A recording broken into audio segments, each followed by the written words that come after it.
بسم اللہ الرحمن الرحیم۔ السلام علیکم معزز ناظرین۔ کیا تجارت، دکانداری وغیرہ میں گاہک کو کسی بھی سامان کا اصلی قیمت بتانا ضروری ہے؟ آج ہم اسی پر آپ سے گفتگو کریں گے، تو چلیے بلا کسی تاخیر کے ویڈیو شروع کرتے ہیں۔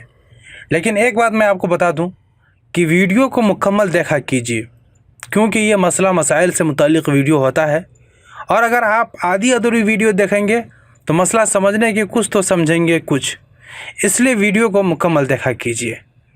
ناظرین گرامی، اس کا جواب یہ ہے کہ ہر گاہک کو اصل قیمت بتانا ضروری نہیں ہے، لیکن رک جائیے، یہ جواب مکمل نہیں ہے۔ اس میں بھی شرط ہے کہ بغیر بتائے سامان بیچنے والا جتنا بھی مناسب نفع رکھنا چاہے بالکل رکھ سکتا ہے۔ یہ عام حالت کی بات ہے، کیونکہ شریعت مطہرہ میں عام حالت میں ایسا کرنا درست ہے، لیکن جب مارکیٹ میں کھانے پینے کے سامان کا شارٹیج چل رہا ہو تو پھر ایسی صورت میں کھانے پینے کے سامان میں ذخیرہ اندوزی کر کے سامان مہنگا بیچنا یہ قطعاً درست نہیں ہے۔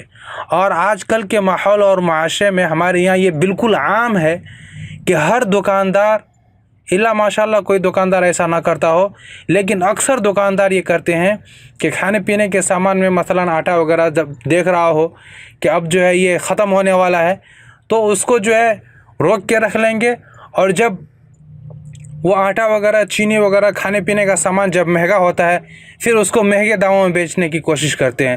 تو یہ شریعت کی نگاہ میں بالکل بھی درست نہیں ہے۔ لیکن عام حالت میں کھانے پینے کے علاوہ سامان میں منافع کی کوئی حد مقرر نہیں ہے۔ باہمی رضامندی سے جس قیمت پر سودا ہو جائے وہ بالکل جائز ہے، تاہم مسلمانوں کی خیر خواہی کا جذبہ ملحوظ رہنا چاہیے۔ کسی سیدھے سادے گاہک کو اتنی قیمت لگا کر فروخت کرنا جس میں دھوکے کا پہلو آتا ہو، یہ بالکل بھی درست نہیں ہے۔ اور اگر کوئی گاہک کسی بھی سامان کا اصلی قیمت بتانے پر ضد کرے تو اسے بجائے یوں کہنے کے کہ میں نے اتنے میں خریدا ہے، یوں کہہ سکتے ہیں کہ مجھے اتنے میں پڑا ہے، اور اس صورت میں اصل قیمت کے ساتھ ساتھ ان چیزوں کے لانے کا کرایہ، دکان کا کرایہ، اسٹاف کا کرایہ وغیرہ اور دیگر اخراجات شامل کر کے جو اس کی قیمت بن رہی ہو وہ بیان کی جا سکتی ہے، وہ بتایا جا سکتا ہے۔ تو آج کے لیے اتنا ہی۔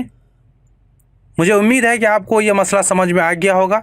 اگر سمجھ میں آ گیا ہو تو لائک ضرور کر دیں، اور ابھی تک اگر آپ نے ہمارے چینل کو سبسکرائب نہیں کیا تو چینل کو سبسکرائب کر کے بیل آئیکن پر ضرور سے کلک کر دیں، تاکہ مزید اس طرح کے مسئلہ مسائل سے آپ جو ہے باخبر رہیں۔